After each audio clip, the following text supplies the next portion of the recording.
impossible not to be stressed or have pressure, while you're working and, having to deal with family and all of this. So how do you ensure that you do not take out your pressure or your stress on your family, literally, or your friends or the people you love, people around you? Yes. Okay, for instance, number one is the stress is there. It comes sometimes knowing, it comes even when we don't know that we are stressed. So you need to have an accountability partner, somebody that can tell you that, hey, you are coming all out on me. This is not you, just take it easy. So for me, if I knowingly, sometimes you may be under stress and knowingly transfer it. But when you have accountability partner, the person will tell you, please, you are taking the stress on us. Try to take it. So I look out for what makes me relax, and I try to do them. Watching football, or sometimes listening to lectures, sometimes, and reading books makes me relax. And how do I ensure I don't even do it in the first place? Is for me to be, what I do personally, I know sometimes when I'm stressed. So even when my family comes with their, I want to gist, I'm more very patient at that time. I am there listening, but I am somewhere else. That is because I don't want to transfer the aggression, or it may even be after work period.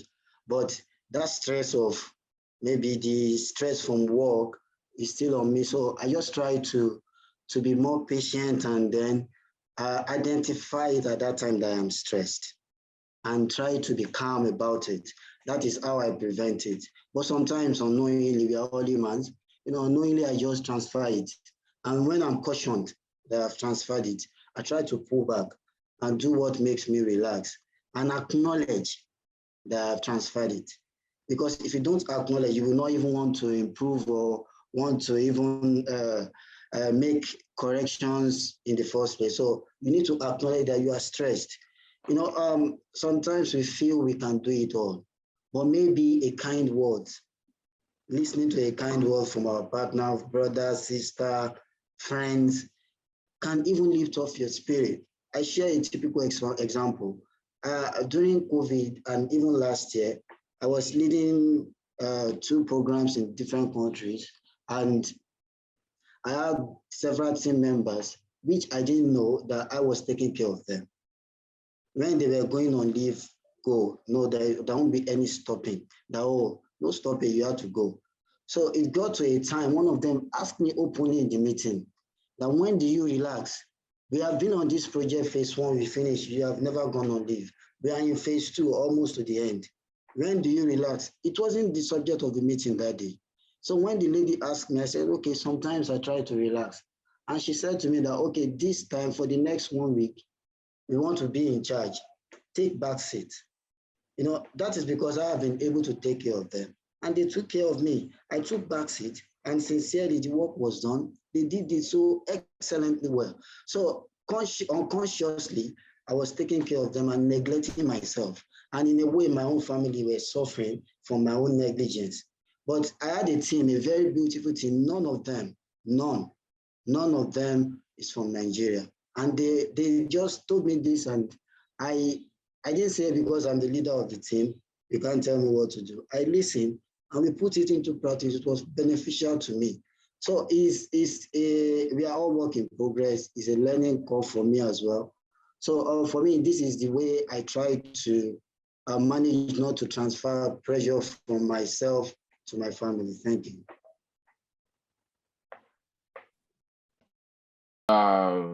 Me to deal with pressure, well, usually I know when the pressure is coming.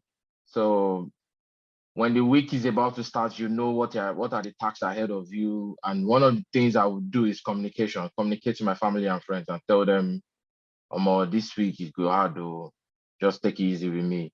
If you see me reacting anyhow, I've told you on Sunday, Monday to Friday is going to be tough.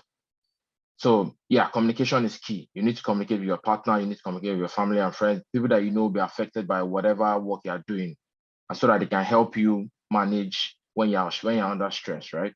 You don't want to be stressed up, and then that's when your partner is asking you for uobe and all of that, and you're looking like uobe, look come by. Sorry for those that can't speak English. Is it money for soup or food?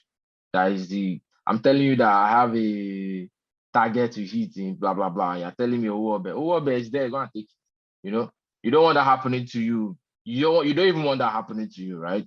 But I'm just using an example that everybody can relate with. Then another thing that works for me is, so even though there's work stress, alhamdulillah, I'm Muslims. And that is why it's very, very important that you should make sure you are identified as a Muslim in your workplace. And not just a Muslim by name or Abdulhamid and all of that. In fact, I don't even like them calling me Abdulhamid. I prefer them to call me Abari because I don't like people shortening my name. But then I let them know that I'm a Muslim. And how do I let them know that I'm a Muslim? When it's time for my prayers, I would leave whatever meeting and go for my prayers. If the prayer time is changing because of where I am, the time changes. It's not like Nigeria where it's 2, 4, 7 o'clock and all of that. Sometimes Zuri. But if the prayer time is changing, I also update them to let them know that, all right, this is my prayer time.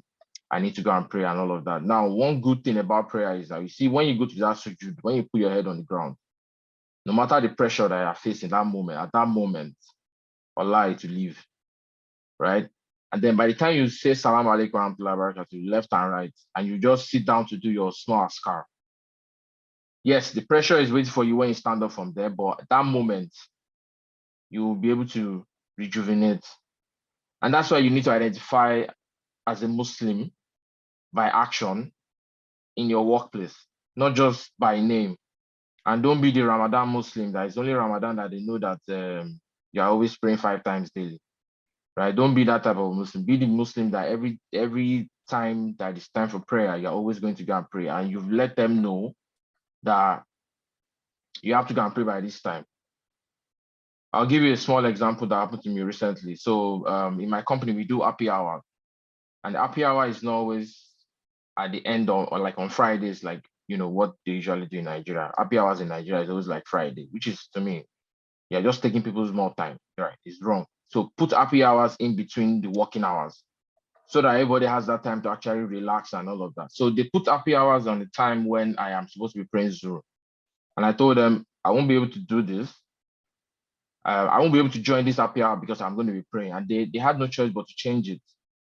Another thing so basically that was what happened. So you need to identify as a Muslim, and not just a Muslim by name, identify as a Muslim by action as well. Let them know that, you see, walai, when you go to pray in between your working time, I'm sure some of you have experienced what I'm saying. Or yeah, it's something that is very, very, they would never ever see it as you buying extra time to take break, because we have break times, right? But then before I started the job or while I was doing the job, I made them understand that I have to pray. So that has helped me with relieving work stress. Any pressure, before the pressure start building up, I already anticipate it because I know the tasks I'm going to be doing for the week or for the month or whatever. And I make sure I communicate to my friend or my families and my partner and all of that. Secondly, my salah helps me a lot in relieving myself of work pressure. That Zuri and Ashura that I pray in the middle of the day helps me a lot to relieve pressure. And I hope everybody can also implement, something similar at the workplace.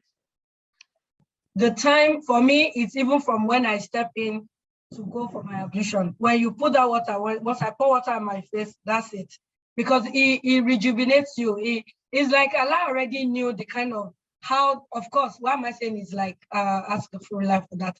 Allah already knew how it would be. So like those times are just created for you to have a reset. So really, sometimes I wonder if I just walk on like that and you're someone who doesn't pray, I don't know how you would, because for me, putting the water, once you put the water of ablution, it's like you're in a different zone, really, if you really can zone out to have for your prayers like that. So you're in a different zone when you come back. If I'm coming in sometimes, you're getting into work and, the stress is already there. But I know that sometimes I'm coming in and it's just time for my salah to do. I'll be like, let me just do this so that once you are done with it, every other thing will come. You can later things because you have, because you know that you have that time that you already have agreed to say, oh, I will be doing this, taking time out to have this salah. So it's natural time to distress for me.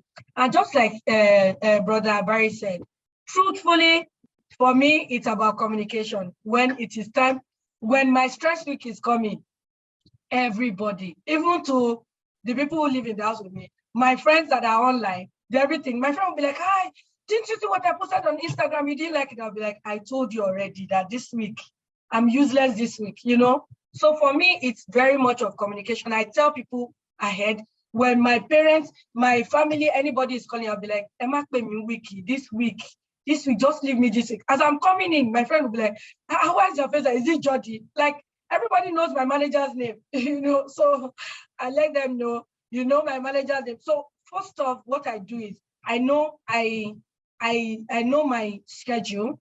You know, I feel that for it to work perfectly for you, you need to understand your job, what is expected of you. You need to understand your manager, at what point, you know, the stress, the time you need to apportion to him to help you to not be as stressed as it is. Then also your subordinates.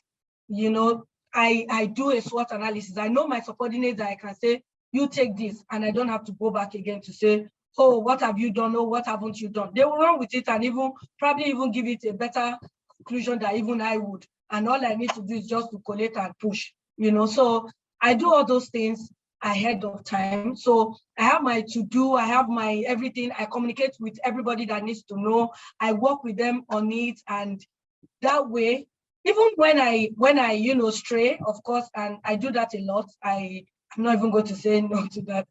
So many times I really encroach, and I come in and my face is all squeezed and the work stress is all there, and everybody has told me that, you can't just be coming in and the whole stress is on us. I am very fast to apologize. Emma Pino is very close to my mouth. Like, I don't take offense when you tell me, oh, you are taking out your work stress on us. I'm not the one that comes and say, oh, what's work stress? No, I quickly take it, because I know the kind of person I am, that yes, I have the tendencies to do that. And so I apologize and I say, oh, sorry. And then I go over the communication all over again. So people understand you and the kind of thing that you're going through. So for me, it's about buying people's understanding and letting them know this is only temporary, this is just this and that, and even taking time and apologizing. That's how I work. It works for me, because I can't say I don't do it. I do it, but I am quick to apologize. I'm quick to communicate, to say, oh, this is it. Everybody around me knows what goes on with me when I am going through my stress.